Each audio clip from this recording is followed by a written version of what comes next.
Before Jesus walked the earth, before King David ruled Israel, before the 12 tribes even existed, there was a man whose single moment of humility changed the course of salvation history forever. His name was Judah, and his story is one of the most shocking transformations in the entire Bible. This is the man who sold his own brother into slavery, who slept with someone he thought was a prostitute, who broke sacred promises and walked away from his family in shame. Yet somehow this same flawed man became the ancestor of kings and ultimately of the Messiah himself.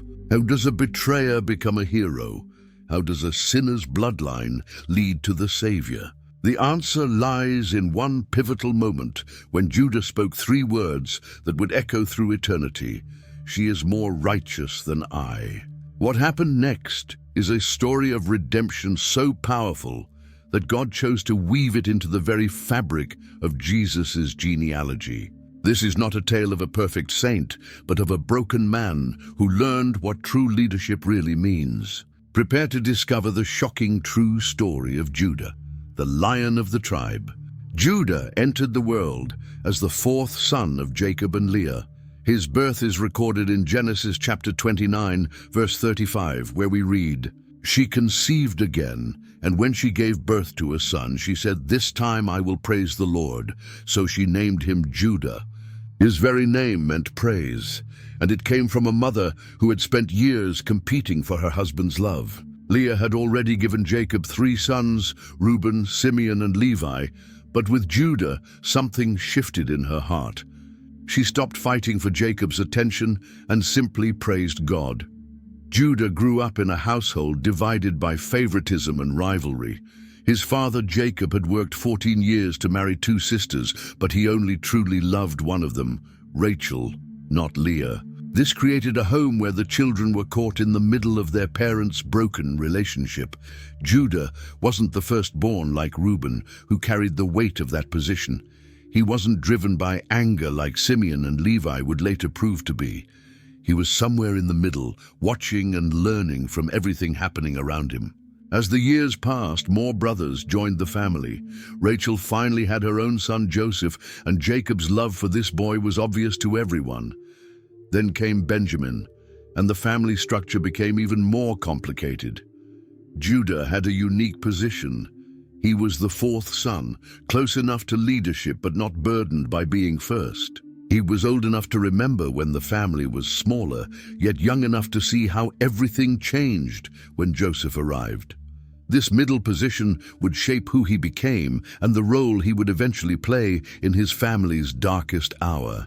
When Judah was still a young man, his family experienced a tragedy that exposed the violent streak running through Jacob's household. His only sister Dinah went out to visit the women of the land near Shechem. There, a man named Shechem, the son of the region's ruler, saw her and took her by force. Genesis chapter 34, verse 2 tells us, when Shechem, son of Hamor the Hivite, the ruler of that area, saw her, he took her and raped her. What happened next revealed the dangerous anger that lived in Judah's older brothers. Shechem actually fell in love with Dinah and wanted to marry her. His father Hamor came to negotiate with Jacob and his sons. But Dinah's brothers, particularly Simeon and Levi, had already decided on revenge. They deceived the men of Shechem, telling them in Genesis 34, verse 15, "We will enter into an agreement with you on one condition only, that you become like us by circumcising all your males." The men of Shechem agreed, not knowing they were walking into a trap. 3 days later, while all the men were still in pain from the procedure, Simeon and Levi attacked. Genesis 34, verses 25 through 26 records. 3 days later, while all of them were still in pain, 2 of Jacob's sons, Simeon and Levi, Dinah's brothers, took their swords and attacked the unsuspecting city, killing every male. They put Hamor and his son Shechem to the sword and took Dinah from Shechem's house and left. Judah witnessed this massacre and saw how his brothers could plan violence with cold calculation. The other brothers, including Judah, then plundered the city, taking everything, the flocks, herds, donkeys, and all the wealth. Jacob was horrified, not by the morality of what happened, but by the danger it put the family in. He said in verse 30, "You have brought trouble on me by making me obnoxious to the Canaanites and Perizzites, the people living in this land." But Simeon and Levi showed no remorse. This event taught Judah that violence could be used to solve problems, that deception could be a tool, and that his father was often too weak to control his sons. These lessons would stay with him, shaping the man he would become and the choices he would soon make. As the years went by, the family dynamics grew worse. Joseph, the son of Jacob's beloved Rachel, became the clear favorite. Jacob didn't hide his preference. He made it obvious to everyone. Genesis chapter 37 verse 3 states it plainly. Now Israel loved Joseph more than any of his other sons because he had been born to him in his old age, and he made an ornate robe for him. This special coat wasn't just clothing, it was a symbol of favor that every brother could see every single day. Joseph didn't help the situation. He brought bad reports about his brothers to their father, essentially tattling on them. Then he started having dreams where he was elevated above everyone else. In Genesis 37 verses 6 through 7, Joseph told his brothers, "Listen to this dream I had. We were binding sheaves of grain out in the field when suddenly my sheaf rose and stood upright, while your sheaves gathered around mine and bowed down to it." The brothers' response was immediate. Verse 8 tells us, his brothers said to him, "Do you intend to reign over us? Will you actually rule us?" And they hated him all the more because of his dream and what he had said. Judah felt this hatred growing inside him too. Here was this younger brother, pampered and protected, now claiming he would rule over them all. Joseph had another dream, even more grandiose than the first. This time, he saw the sun, moon, and 11 stars bowing down to him. He told this dream to both his brothers and his father. Even Jacob rebuked him for this one, asking in verse 10, "What is this dream you had? Will your mother and I and your brothers actually come and bow down to the ground before you?" But verse 11 adds an important detail. His brothers were jealous of him, but his father kept the matter in mind. For Judah and his brothers, every day with Joseph became more unbearable. They were out doing the hard work of shepherding, while Joseph stayed close to home in his special coat. They saw their father's eyes light up when Joseph appeared, something that never happened for them. The jealousy wasn't just about a coat or dreams. It was about years of being treated as less important, less loved, less valuable. This resentment was building toward an explosion, and Judah was right in the middle of it. The breaking point came on an ordinary day when the brothers were grazing their flocks near Shechem. Jacob sent Joseph to check on them, and Genesis 37 verse 14 records Jacob's words, "Go and see if all is well with your brothers and with the flocks, and bring word back to me." Joseph set out, probably wearing that hated coat, not knowing he was walking toward a deadly trap. The brothers saw him coming from a distance. Genesis 37, verses 18 through 19 capture the moment. But they saw him in the distance, and before he reached them, they plotted to kill him. "Here comes that dreamer," they said to each other. The contempt in those words, that dreamer, showed how much they despised him. His dreams of greatness had become their reason to destroy him. The plan formed quickly. Verse 20 reveals their scheme. "Come now, let's kill him and throw him into one of these cisterns and say that a ferocious animal devoured him. Then we'll see what comes of his dreams." They wanted to murder their own brother and then lie about it. The dreams that Joseph had shared so proudly would die with him in a pit. They would finally be free of him and his claims of superiority. But Reuben, the firstborn, couldn't go through with actual murder. Genesis 37 verses 21 through 22 show his intervention. When Reuben heard this, he tried to rescue him from their hands. "Let's not take his life," he said. "Don't shed any blood. Throw him into this cistern here in the wilderness, but don't lay a hand on him." Reuben said this to rescue him from them and take him back to his father. The brothers agreed to Reuben's plan, probably because it still accomplished their main goal, getting rid of Joseph. When Joseph finally arrived, they attacked him immediately.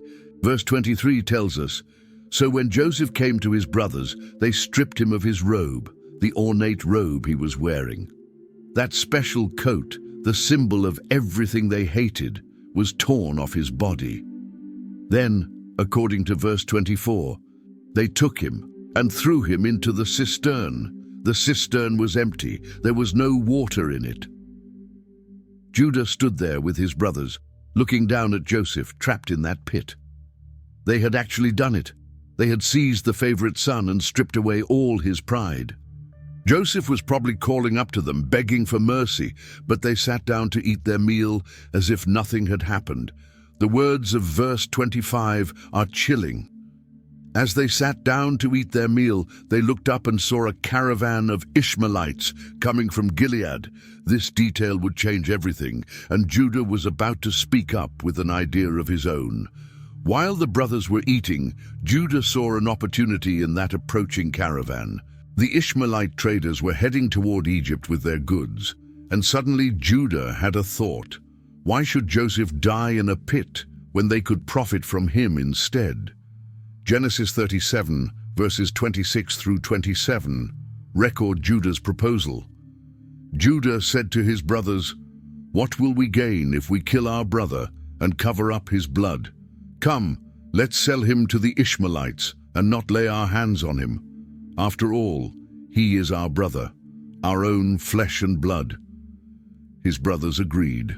At first glance, Judah might seem like he was being merciful compared to the others who wanted Joseph dead.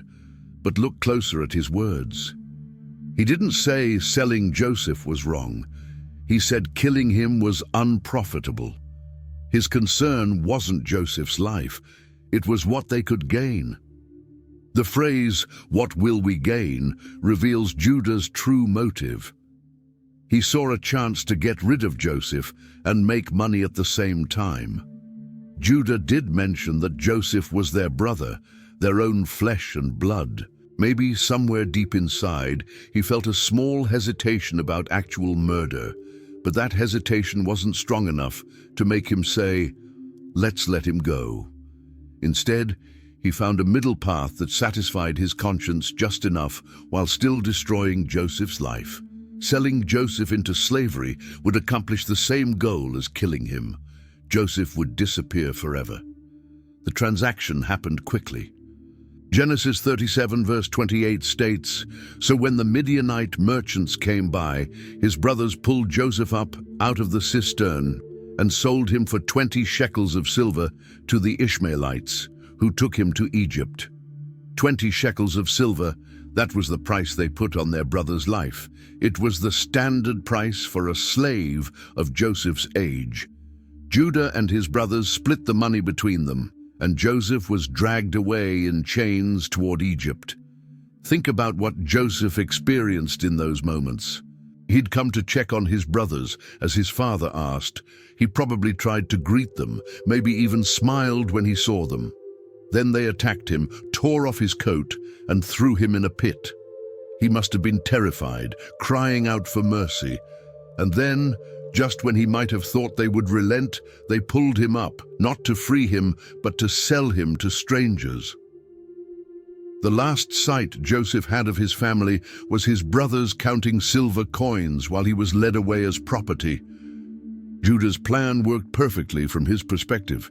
Joseph was gone, they had money in their pockets, and technically they hadn't killed anyone. But what Judah didn't realize was that this moment would haunt him. The brother he sold would one day have the power to save or destroy them all. The 20 shekels of silver would cost him far more than he could imagine. Now came the problem of their father. Jacob had sent Joseph to check on them, and Joseph needed to return. But Joseph was gone, chained in a caravan heading to Egypt. The brothers needed a story, and they needed physical evidence. Genesis 37 verse 31 shows their solution. Then they got Joseph's robe, slaughtered a goat, and dipped the robe in the blood.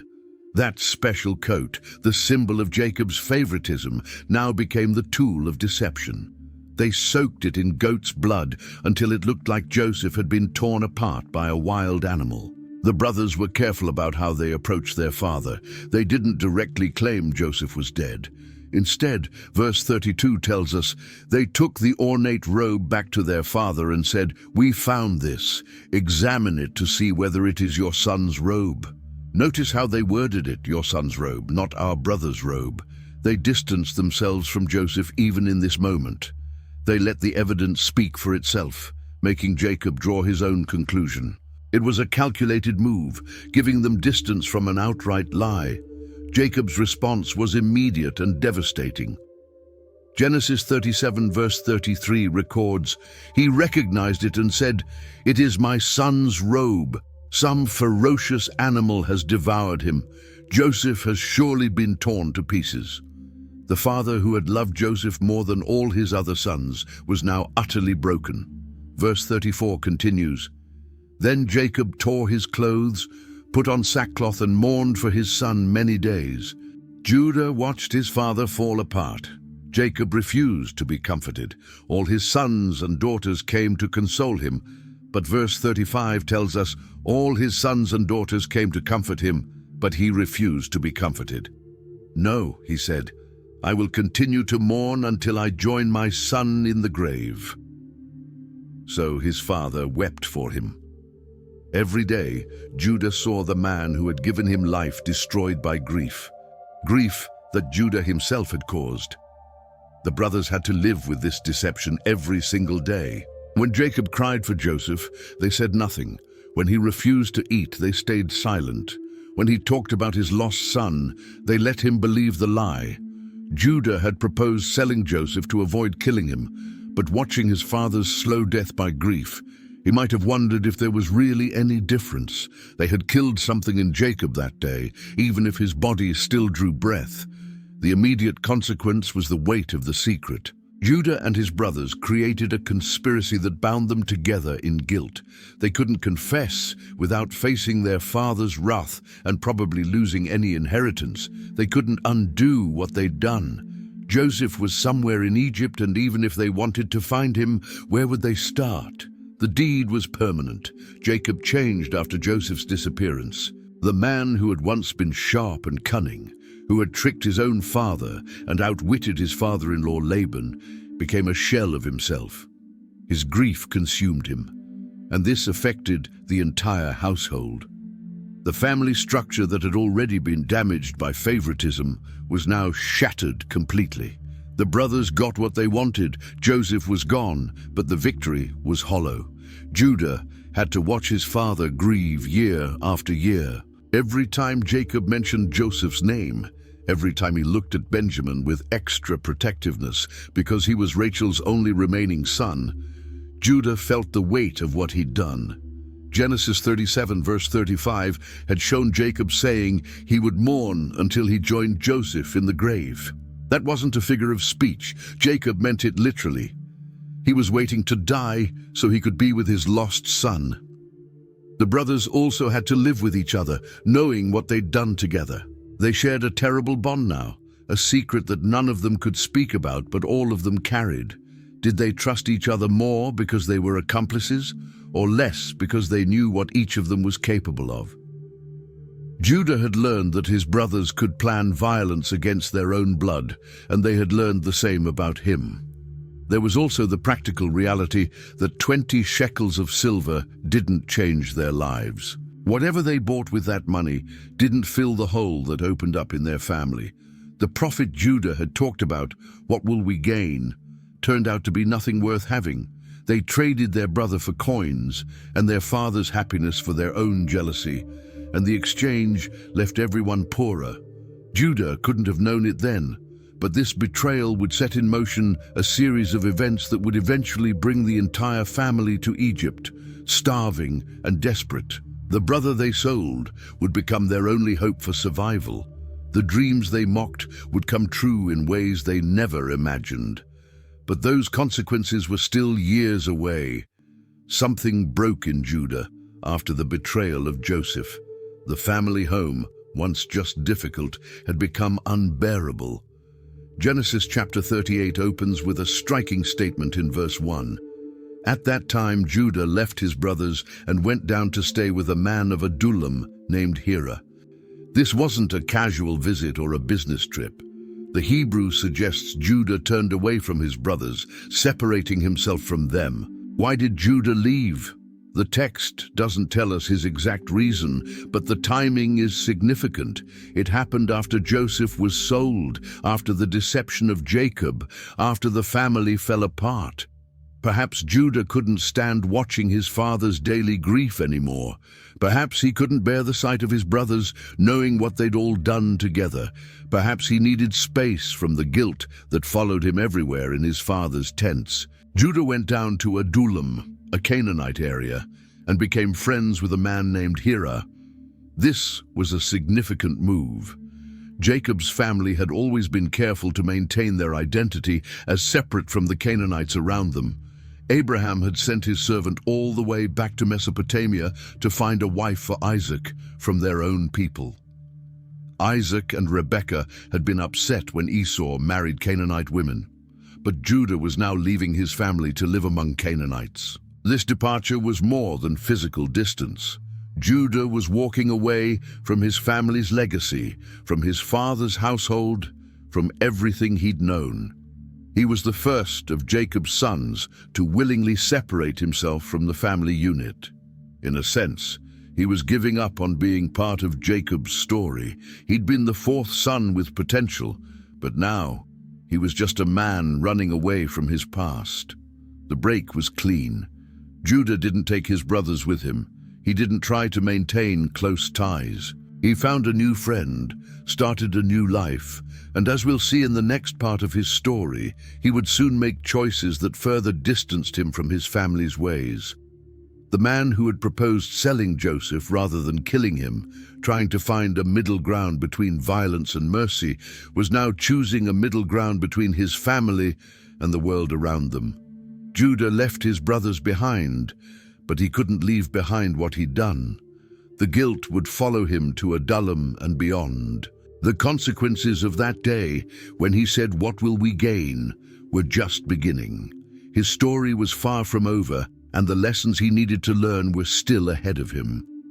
But for now, Judah walked away from his family, away from his father's grief, away from his brother's eyes, searching for something he couldn't even name. In Adullam, away from his family, Judah met a Canaanite woman who would become his wife. Genesis chapter 38 verse 2 records the encounter simply, "There Judah met the daughter of a Canaanite man named Shua. He married her and made love to her." The text doesn't tell us her name. She's only identified as the daughter of Shua. This marriage was a clear break from family tradition. His grandfather Abraham had insisted that Isaac not marry a Canaanite. His father Jacob had been sent away to find a wife among his own people. But Judah wasn't thinking about tradition anymore. He'd left his brothers, walked away from his father's household, and now he was building a completely different life. The daughter of Shua represented a fresh start, a life that had nothing to do with Joseph, nothing to do with guilt, nothing to do with his father's grief. She was local, available, and she offered Judah the chance to create something new. The marriage happened quickly. There's no mention of Judah asking his father's permission or blessing. There's no record of a family gathering or celebration. Judah simply saw her, married her, and began his new life in Canaan. This wasn't just about love or attraction. It was about Judah choosing to fully separate himself from his identity as one of Jacob's sons. He was becoming a Canaanite himself, living among them, marrying among them, settling among them. This choice would have long-lasting effects. By marrying a Canaanite woman, Judah was raising children who would be half Canaanite, with a mother who worshipped different gods and followed different customs. He was planting roots in a land his grandfather had been told to avoid for marriage. Judah had physically left his brothers, but now he was spiritually and culturally leaving his heritage behind as well. Judah's wife gave him 3 sons, and Genesis 38 records their births in quick succession. Verse 3 tells us she became pregnant and gave birth to a son, who was named The first son arrived, and with him came all the hopes and responsibilities of fatherhood. Would be Judah's heir, the one to carry on his name and receive his inheritance. Soon after, a second son was born. Verse 4 states, she conceived again and gave birth to a son and named him Onan. Now Judah had 2 sons, 2 boys who would grow up in Adullam, far from their grandfather Jacob and their uncles. These boys were being raised in a Canaanite town, surrounded by Canaanite culture, with a Canaanite mother teaching them her ways. Then came the 3rd son. Verses 5 continues, she gave birth to still another son and named him Shelah.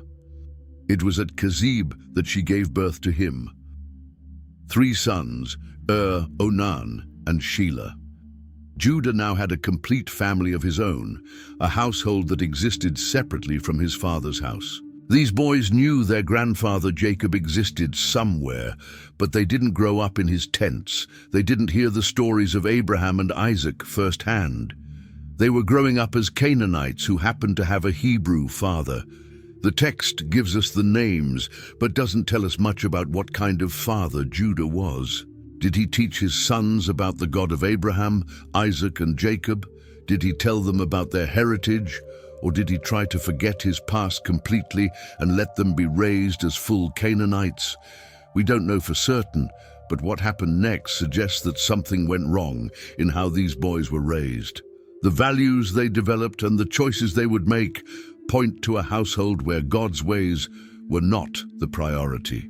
Judah watched his sons grow from babies to young men. He had what many men wanted: a wife, 3 healthy sons, a place in the community. On the surface, his escape from his family problems seemed successful.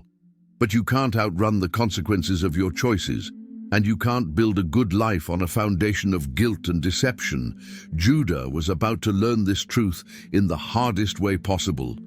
When grew old enough, Judah found him a wife. Genesis 38 verse 6 states, Judah got a wife for his firstborn, and her name was Tamar. Tamar entered the family as wife, expecting to build a life with him, to have children, to grow old together. But had a dark side that quickly revealed itself. The next verse is brief but devastating. Genesis 38 verse 7 tells us, but Judah's firstborn, was wicked in the Lord's sight, so the Lord put him to death. The Bible doesn't specify what did, only that it was serious enough that God himself intervened. Er's wickedness wasn't just bad behavior, it was something that demanded divine judgment. Whatever did, it was evil enough that his life was cut short. Suddenly, Judah's firstborn son was dead, and his daughter-in-law Tamar was a widow without children. This created a problem in their culture.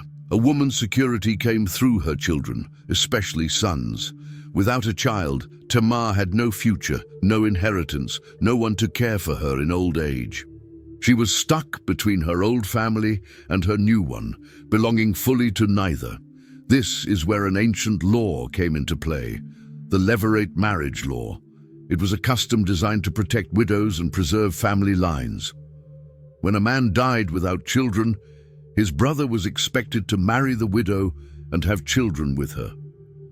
The first son born from this new union would be considered the dead brother's heir, carrying on his name and inheriting his property. Judah knew this custom, and he called his second son to fulfill this duty. Genesis 38 verse 8 records Judah's command. Then Judah said to Onan, "Sleep with your brother's wife, and fulfill your duty to her as a brother-in-law to raise up offspring for your brother." This wasn't just a suggestion, it was Onan's responsibility. He was expected to marry Tamar and give her a son who would be counted as Er's child, not his own. Tamar became Onan's wife, trusting that he would fulfill this duty and give her the security she needed. She had already lost one husband to death. Now she was given another chance, another opportunity to have the children and stability that every woman in that culture desperately needed. She had no way of knowing that Onan would betray this trust in a way that would bring death into Judah's house once again. Onan understood exactly what the levirate marriage meant. If he gave Tamar a son, that child would be considered Er's heir, not his. That son would inherit what should have been Er's portion of Judah's wealth. Onan himself was now the oldest living son, which meant he stood to inherit more if Er's line remained empty. Having a child with Tamar would cost him financially. So Onan made a calculated, selfish choice. Genesis 38 verse 9 exposes his deception. But Onan knew that the child would not be his, so whenever he slept with Er's wife, he spilled his semen on the ground to keep from providing offspring for his brother. Onan was willing to sleep with Tamar. He wanted that pleasure, but he refused to give her what she actually needed, which was a child. He pretended to fulfill his duty while deliberately making sure she would never get pregnant. This wasn't just about sex or family planning. Onan was using Tamar's body for his own pleasure while denying her the one thing that would secure her future. He was taking advantage of her vulnerable position. She couldn't refuse him because he was her husband by law, but he was making sure that she would remain childless and therefore powerless. Every time he slept with her, he was choosing his inheritance over her welfare. God saw what Onan was doing, and his judgment was swift. Genesis 38 verse 10 records, "What he did was wicked in the Lord's sight, so the Lord put him to death also." Just like his older brother Onan's wickedness brought death.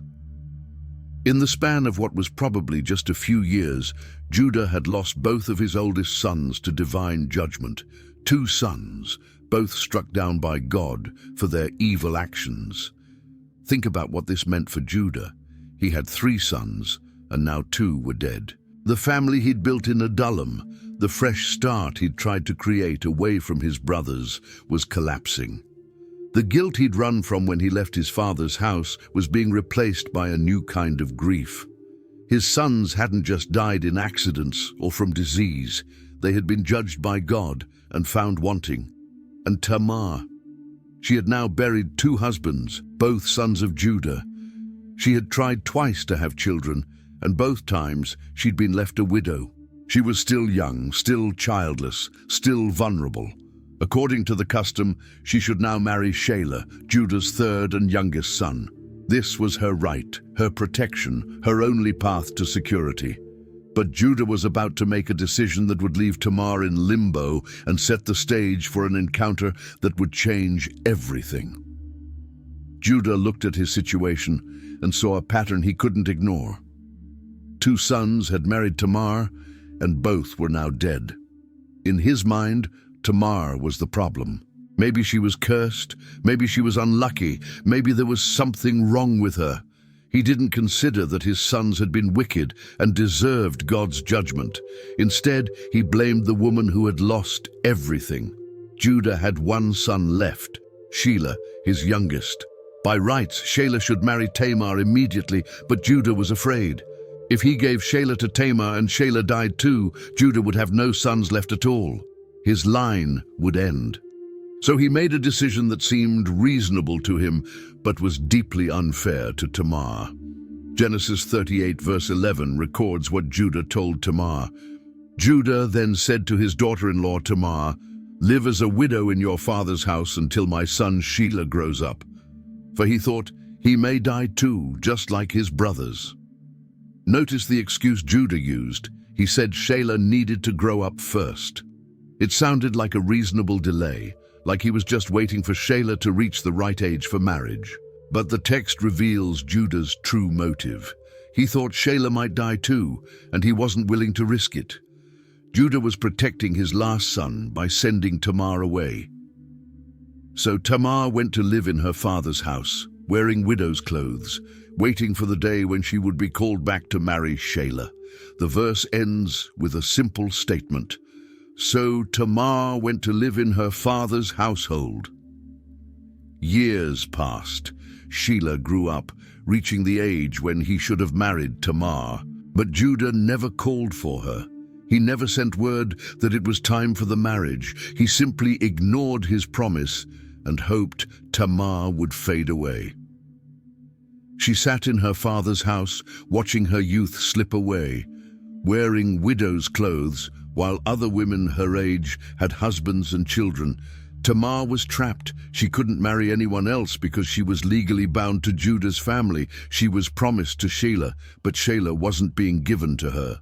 She couldn't have children, couldn't move forward with her life, couldn't return fully to her father's family. Judah had effectively abandoned her while still keeping her tied to his family. She was in limbo, waiting for a promise that would never be fulfilled. This was Judah's pattern. He made decisions based on what was convenient for him without thinking about how it affected others. He'd done it with Joseph, proposing to sell him instead of figuring out a way to actually save him. Now he was doing it with Tamar, protecting his own son while leaving her in permanent widowhood. Judah was still the man who asked, "What will we gain?" but never asked, "What is right?" Time brought another loss to Judah's household. Genesis 38 verse 12 begins, "After a long time, Judah's wife, the daughter of Shua, died. The woman who had given him 3 sons was gone."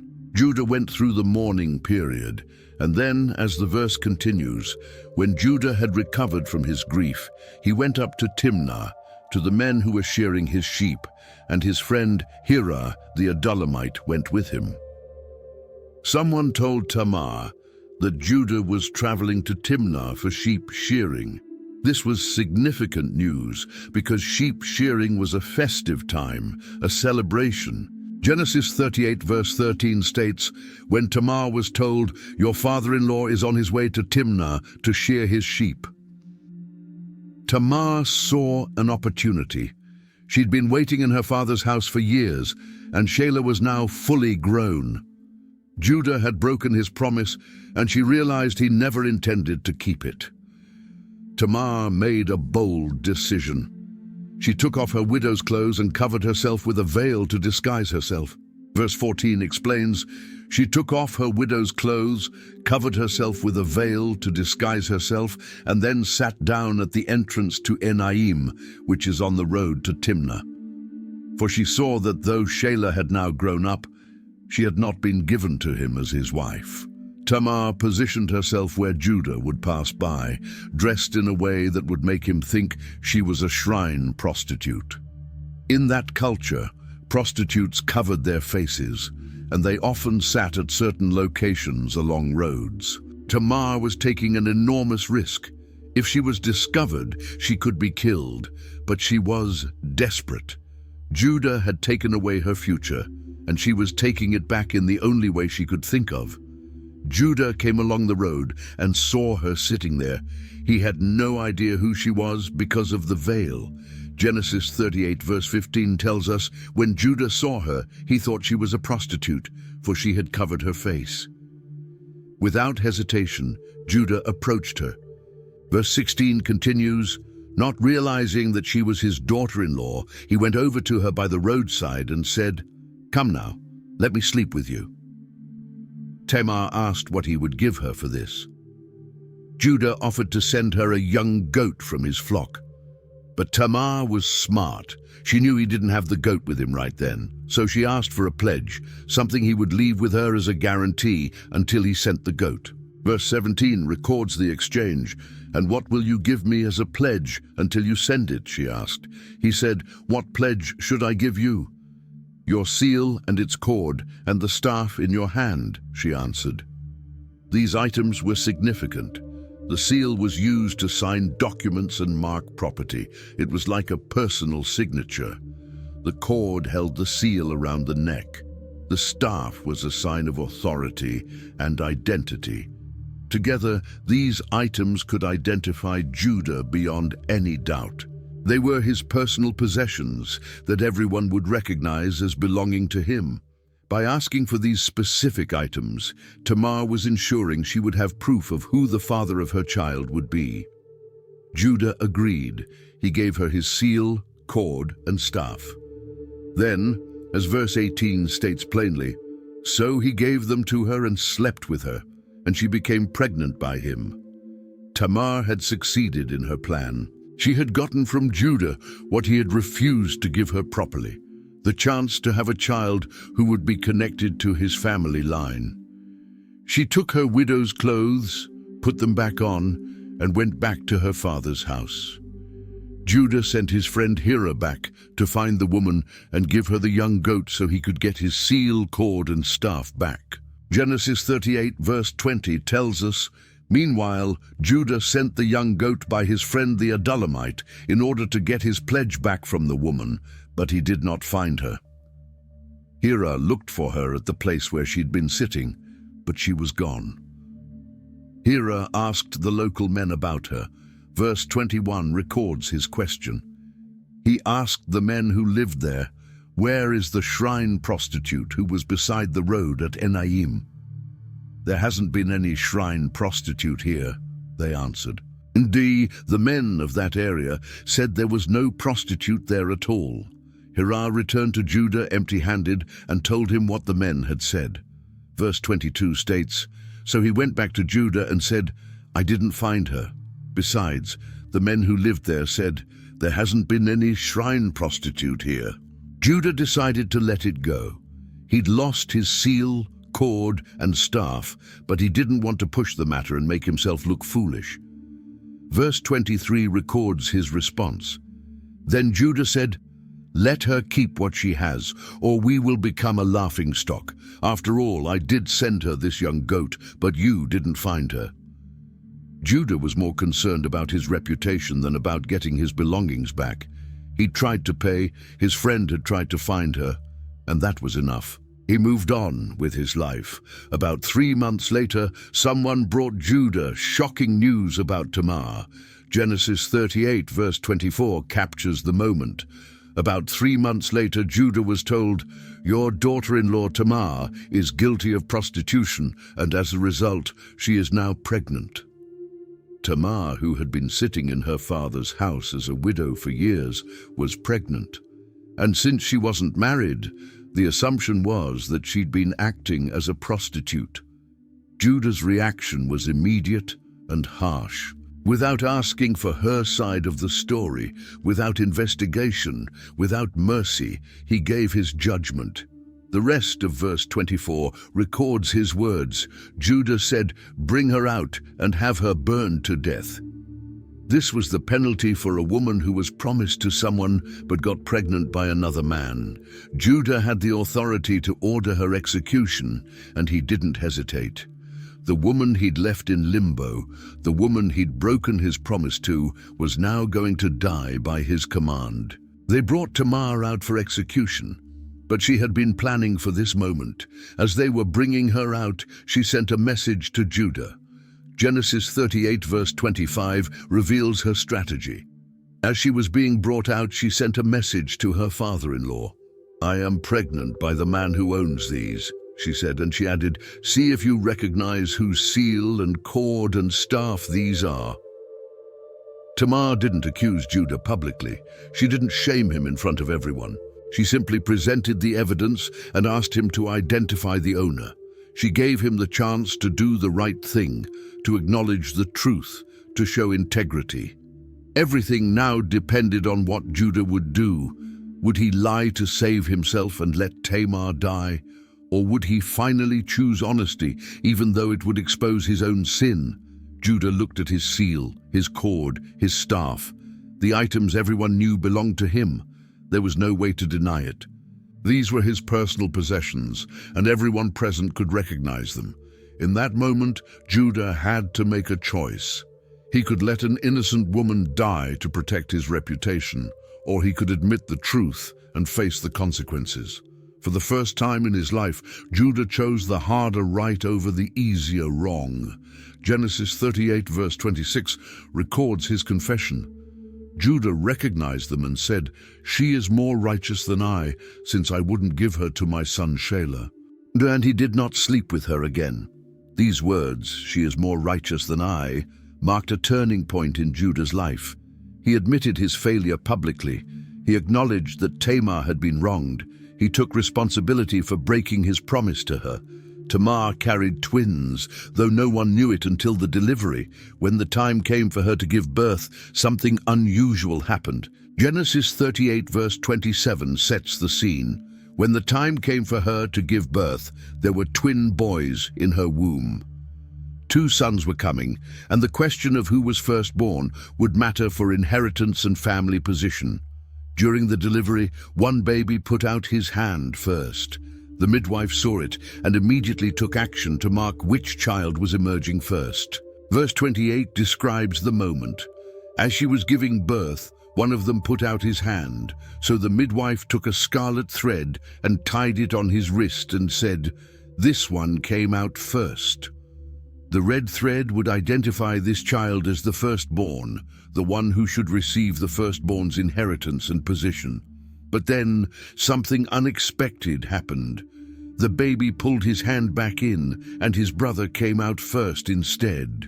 Genesis 38 verse 29 captures the midwife's surprise, but when he drew back his hand, his brother came out, and she said, "So this is how you have broken out," and he was named Perez. The name Perez means breaking out or breach, because he broke through to be born first, even though his brother's hand had appeared first. Then the other twin was born, the one with the scarlet thread still tied on his wrist. Verse 30 concludes the account. Then his brother, who had the scarlet thread on his wrist, came out, and he was named Zerah. Zerah means scarlet or brightness, named for the red thread that marked him. The birth order had been reversed. Zerah reached out first, but Perez was born first. These 2 boys, Perez and Zerah, became part of Judah's family line. They were born from a complicated situation. Their mother had disguised herself and tricked their father into sleeping with her because he'd broken his promise to her. They were the result of Tamar's desperate plan to secure her future and Judah's moment of weakness on the road to Timnah. Nothing about their conception was ideal or proper, yet these boys carried Judah's line forward. Tamar had accomplished what she set out to do. She had children who would be counted in Judah's family, who would inherit as his descendants, who would ensure that her years of waiting hadn't been wasted. She'd been trapped in widowhood with no future, and now she was the mother of twins who belonged to one of Jacob's sons. Judah accepted these boys as his own. After his public confession that Tamar was more righteous than him, he couldn't reject the children. Perez and Zerah grew up as sons of Judah, grandsons of Jacob, part of the family line that would eventually produce kings. The boy who broke out first, Perez, would become especially important. His descendants would include Boaz, who married Ruth, and their line would lead to King David and eventually to Jesus Christ himself. Years after Tamar's twins were born, famine struck the land. Jacob heard there was grain in Egypt and sent his sons to buy food. They didn't know that the powerful Egyptian official controlling the grain distribution was Joseph, the brother they'd sold into slavery. Joseph recognized them immediately, but they had no idea who he was. Joseph tested his brothers through a series of events. He accused them of being spies, kept Simeon in prison, and demanded they bring Benjamin, their youngest brother, back with them. When the brothers returned to Egypt with Benjamin, Joseph set up one final test. He had his silver cup planted in Benjamin's sack, then sent guards to arrest Benjamin for theft. The brothers were brought back to Joseph's house, facing the prospect of losing Benjamin to slavery. This is where Judah stepped forward. The man who had once proposed selling Joseph now stood up to save Benjamin. Genesis chapter 44, verse 18, shows Judah approaching the powerful Egyptian ruler. Then Judah went up to him and said, "Pardon your servant, my lord. Let me speak a word to my lord. Do not be angry with your servant, though you are equal to Pharaoh himself." Judah then recounted the entire story, how their father had already lost one son and how losing Benjamin would kill him. He reminded Joseph, though he didn't know it was Joseph, about their aged father waiting at home. Genesis 44, verses 30 through 31, capture Judah's desperation. So now, if the boy is not with us, when I go back to your servant my father, and if my father, whose life is closely bound up with the boy's life, sees that the boy isn't there, he will die. Your servants will bring the gray head of our father down to the grave in sorrow." Then Judah made an offer that revealed how much he'd changed. Genesis 44, verses 32 through 33, record his proposal. "Your servant guaranteed the boy's safety to my father. I said, 'If I do not bring him back to you, I will bear the blame before you, my father, all my life. Now then, please let your servant remain here as my lord's slave in place of the boy, and let the boy return with his brothers.'" This was the same Judah who years earlier had said, "What will we gain?" when discussing Joseph's fate. Now he was offering to become a slave himself to save Benjamin. He was willing to spend the rest of his life in Egyptian bondage so that his father wouldn't lose another son. Judah had learned what it meant to put someone else's welfare above his own convenience. The speech broke Joseph. He couldn't keep up the disguise any longer. Genesis 45 verse 1 tells us, "Then Joseph could no longer control himself before all his attendants, and he cried out, 'Have everyone leave my presence.' So there was no one with Joseph when he made himself known to his brothers. Joseph revealed who he was, and the brothers were terrified. But Joseph forgave them and brought the whole family to Egypt to survive the famine. Judah's willingness to sacrifice himself saved not just Benjamin, but the entire family. His plea showed Joseph that his brothers had changed, that they weren't the same men who had thrown him in a pit.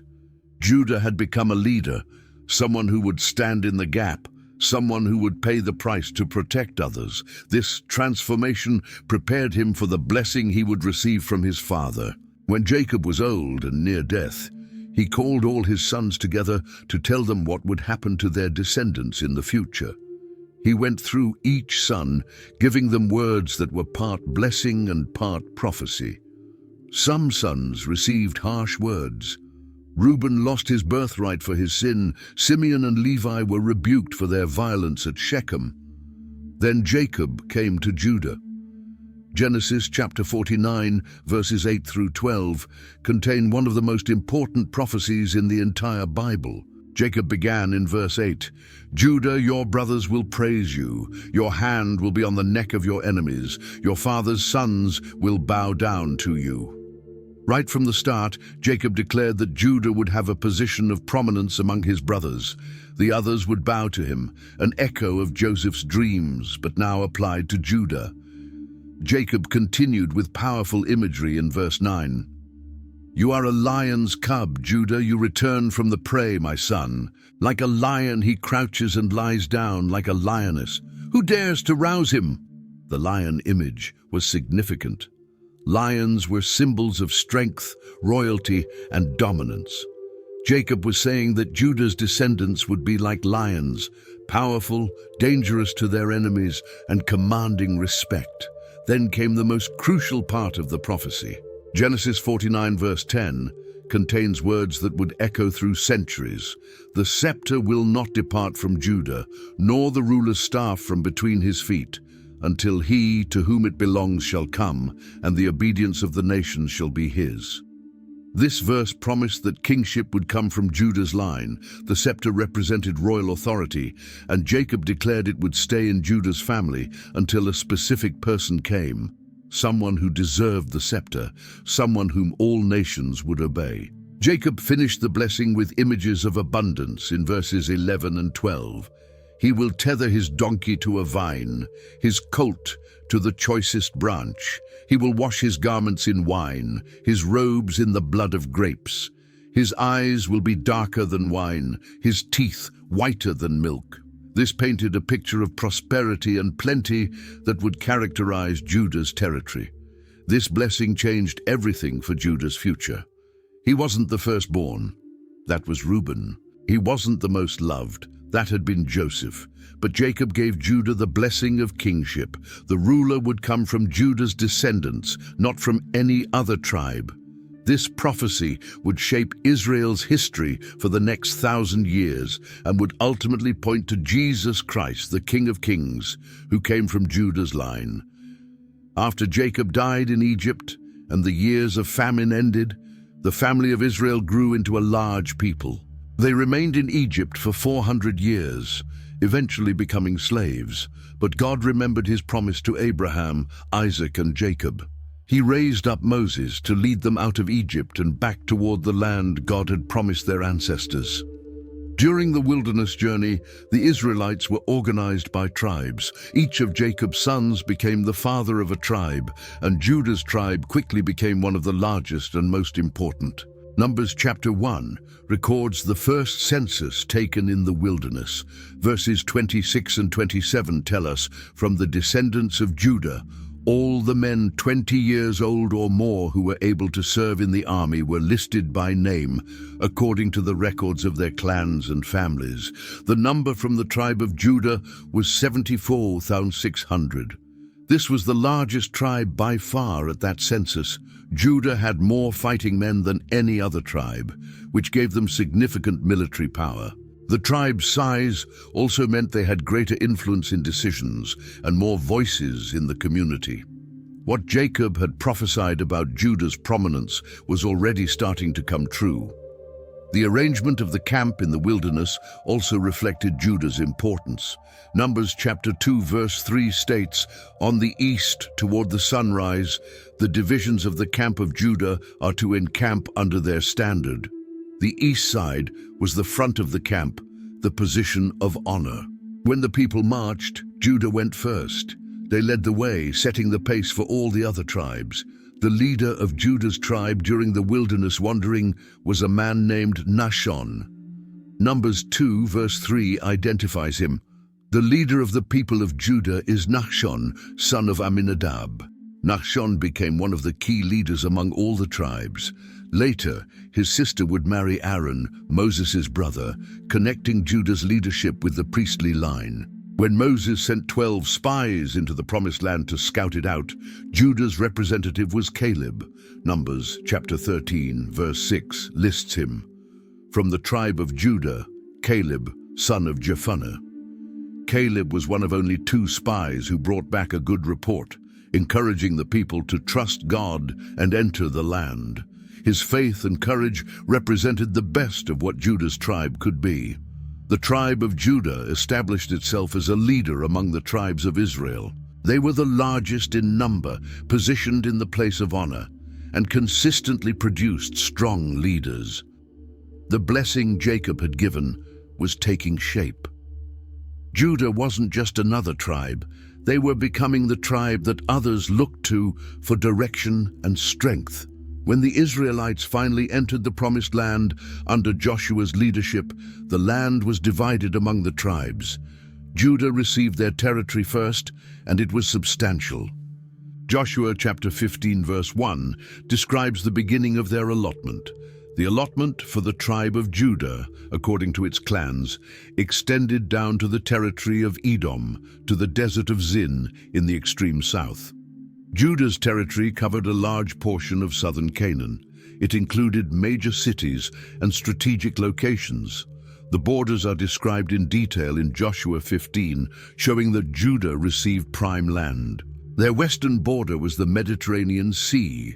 Their southern border extended toward the desert, and their territory included the hill country that would become central to Israel's history. One of the most important cities in Judah's territory was Hebron. This was the city where Abraham, Isaac, and Jacob were buried. The patriarchs of Israel rested in Judah's land. Joshua 15 verses 13 and 14 tell us about Caleb conquering this city. In accordance with the Lord's command to him, Joshua gave to Caleb, son of Jephunneh, a portion in Judah, Kiriath Arba, that is, Hebron. Arba was the forefather of Anak. From Hebron, Caleb drove out the 3 Anakites, Sheshai, Ahiman, and Talmai, the sons of Anak. Another crucial city in Judah's territory was Jerusalem, though they didn't fully conquer it at first. Joshua 15 verse 63 admits, Judah could not dislodge the Jebusites who were living in Jerusalem. To this day, the Jebusites live there with the people of Judah. Jerusalem would remain partially unconquered until King David's time, but it was within Judah's boundaries, and it would eventually become the capital of the entire nation. Bethlehem was also in Judah's territory. This small town would become famous as the birthplace of King David, and much later as the birthplace of Jesus Christ. Though it seemed insignificant at the time, Bethlehem's location in Judah's land was part of God's larger plan for the Messianic line. The territory given to Judah was more than just land. It was the foundation for their future role. They had the largest territory because they had the largest population. They controlled strategic areas that would become important for defense and trade. They possessed cities with deep historical connections to Israel's founding fathers. Everything about Judah's allotment pointed toward their future position as the royal tribe, the tribe that would produce kings and eventually the king of all kings. For several generations after settling in the Promised Land, Israel had no king. They were governed by judges whom God raised up to deliver them from enemies. But the people eventually demanded a king like the nations around them. God gave them Saul from the tribe of Benjamin, but Saul's disobedience led to his rejection. God then chose a new king from the tribe of Judah, fulfilling Jacob's prophecy that the scepter would belong to Judah. This new king was David, a shepherd boy from Bethlehem. 1 Samuel chapter 16 records how God sent the prophet Samuel to Jesse's house in Bethlehem to anoint the next king. Samuel looked at Jesse's older sons, thinking surely one of them would be God's choice. But God had different standards. Verse 7 records what God told Samuel, "But the Lord said to Samuel, 'Do not consider his appearance or his height, for I have rejected him.' The Lord does not look at the things people look at. People look at the outward appearance, but the Lord looks at the heart." Jesse brought 7 of his sons before Samuel, but God chose none of them. Finally, Samuel asked if there were any other sons. Jesse mentioned that his youngest was out tending sheep. 1 Samuel 16, verses 11 and 12, describe David's arrival. So he asked Jesse, "Are these all the sons you have?" "There is still the youngest," Jesse answered. "He is tending the sheep." Samuel said, "Send for him. We will not sit down until he arrives." So he sent for him and had him brought in. He was glowing with health and had a fine appearance and handsome features. Then God spoke to Samuel. Verse 12 continues, "Then the Lord said, 'Rise and anoint him. This is the one.' So Samuel took the horn of oil and anointed him in the presence of his brothers. And from that day on, the Spirit of the Lord came powerfully upon David. A shepherd boy from Judah, from the line of Perez, from the family that started with Judah's encounter with Tamar, was now God's chosen king. David's rise to power took years. He first gained fame by defeating Goliath, the Philistine giant that terrified all of Israel's army. 1 Samuel 17 verse 50 records his victory. So David triumphed over the Philistine with a sling and a stone. Without a sword in his hand, he struck down the Philistine and killed him. This young man from Judah showed the courage and faith that would characterize his reign. After years of conflict with Saul, David finally became king. 2 Samuel chapter 2 verse 4 tells us, "Then the men of Judah came to Hebron, and there they anointed David king over the tribe of Judah. He ruled over Judah first, and eventually all the tribes of Israel accepted him as king." 2 Samuel 5 verses 3 and 4 record his coronation over all Israel. When all the elders of Israel had come to King David at Hebron, the king made a covenant with them at Hebron before the Lord, and they anointed David king over Israel. David was 30 years old when he became king, and he reigned 40 years. David captured Jerusalem from the Jebusites and made it his capital. 2 Samuel 5 verse 7 states, "Nevertheless, David captured the fortress of Zion, which is the city of David." The city that had remained unconquered in Judah's territory now became the center of David's kingdom.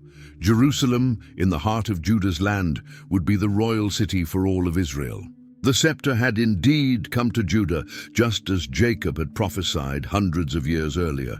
David wanted to build a temple for God, a permanent house to replace the portable tabernacle. But God had different plans. Instead of David building a house for God, God would build a house, a dynasty for David. 2 Samuel chapter 7 records one of the most important promises in the entire Bible. The prophet Nathan came to David with God's message. 2 Samuel 7 verses 11 through 13 contain the beginning of this covenant. The Lord declares to you that the Lord himself will establish a house for you. When your days are over and you rest with your ancestors, I will raise up your offspring to succeed you, your own flesh and blood, and I will establish his kingdom. He is the one who will build a house for my name, and I will establish the throne of his kingdom forever. This promise had immediate and ultimate fulfillments. Immediately, it referred to Solomon, David's son, who would build the temple. But the phrase forever pointed beyond Solomon to something greater. God was promising that David's line would never end, that there would always be a rightful heir to David's throne. The promise continued in verses 14 through 16. I will be his father, and he will be my son. When he does wrong, I will punish him with a rod wielded by men, with floggings inflicted by human hands. But my love will never be taken away from him, as I took it away from Saul, whom I removed from before you. Your house and your kingdom will endure forever before me. Your throne will be established forever. This covenant was unconditional. God said David's descendants would be disciplined when they sinned, but the covenant itself would stand forever. Unlike Saul's rejected dynasty, David's line would continue. This promise went beyond any human king. It pointed to an eternal king who would come from David's family, from the tribe of Judah. David's response showed he understood the magnitude of what God was promising. 2 Samuel 7 verse 18 records, Then King David went in and sat before the Lord, and he said, Who am I, sovereign Lord, and what is my family, that you have brought me this far? David recognized that this blessing wasn't about his own merit. It was about God's grace and God's plan. David continued his prayer in verse 19, And as if this were not enough in your sight, sovereign Lord, you have also spoken about the future of the house of your servant, and this decree, sovereign Lord, is for a mere human. David grasped that God's promise extended far beyond his immediate children. This was about the distant future, about generations yet unborn, about a kingdom that would outlast all earthly kingdoms. This covenant with David confirmed and specified Jacob's earlier blessing to Judah. The scepter would not just be in Judah generally, it would specifically be in David's family line within Judah. Every king of Judah after David would trace their right to rule back to this promise, and ultimately this covenant pointed to Jesus Christ, the Son of David, whose kingdom truly would have no end. The line from Judah to Jesus passed through Perez, the son born from Judah's encounter with Tamar. This genealogy appears in multiple places in Scripture, showing how important it was to establish Jesus' legal right to be called the King of the Jews. The family tree that started with a complicated situation in Genesis 38 led directly to the Messiah. The book of Ruth provides a crucial link in this genealogy. Ruth was a Moabite woman who married into an Israelite family from Bethlehem. After her husband died, she stayed with her mother-in-law Naomi and eventually married Boaz, a wealthy landowner from Bethlehem. Ruth chapter 4 verses 18 through 22 give us the genealogy from Perez to David. This, then, is the family line of Perez. Perez was the father of Hezron, Hezron the father of Ram, Ram the father of Amminadab, Amminadab the father of Nahshon, Nahshon the father of Salmon, Salmon the father of Boaz, Boaz the father of Obed, Obed the father of Jesse, and Jesse the father of David. Notice that Nahshon appears in this genealogy. He was the leader of Judah's tribe during the wilderness wandering. Salmon married Rahab, the woman from Jericho who hid the Israelite spies. Boaz married Ruth. The line that led to David included both Jews and Gentiles, both people born into the covenant and people who joined it. God was weaving together a family tree that would show his grace reaches all people. When the New Testament opens, the very first thing we read is a genealogy. Matthew chapter 1 verse 1 begins, "This is the genealogy of Jesus, the Messiah, the son of David, the son of Abraham." Matthew then traces the line from Abraham through David to Jesus, making it clear that Jesus had the legal right to be called the son of David. Matthew 1 verses 2 through 3 specifically mention Judah and Perez. Abraham was the father of Isaac, Isaac the father of Jacob, Jacob the father of Judah and his brothers, Judah the father of Perez and Zerah, whose mother was Tamar, Perez the father of Hezron, Hezron the father of Ram. Matthew didn't hide the complicated parts of Jesus' ancestry.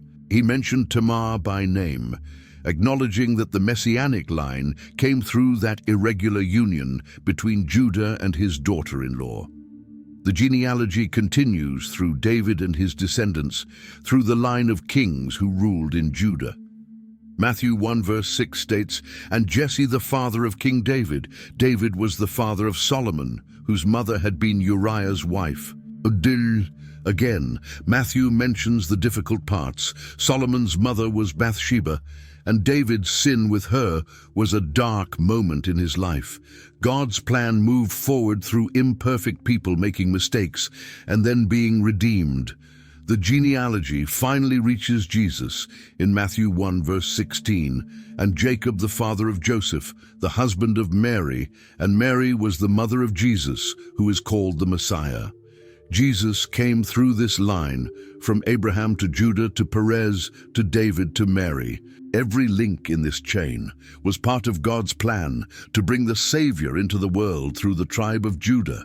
The image of Judah as a lion, first given by Jacob in his blessing, echoed through Scripture and found its ultimate fulfillment in Jesus Christ. This wasn't just poetry, it was prophecy, pointing to the nature and authority of the Messiah who would come from Judah's line. The prophet Isaiah spoke of a coming ruler from David's line who would reign with justice. Isaiah chapter 11 verses 1 and 2 describe this future king. "A shoot will come up from the stump of Jesse. From his roots a branch will bear fruit. The Spirit of the Lord will rest on him, the Spirit of wisdom and of understanding, the Spirit of counsel and of might, the Spirit of the knowledge and fear of the Lord." This branch from Jesse's roots would be from Judah, carrying the royal authority promised to that tribe. Isaiah continued in verses 4 and 5, "But with righteousness he will judge the needy. With justice he will give decisions for the poor of the earth. He will strike the earth with the rod of his mouth.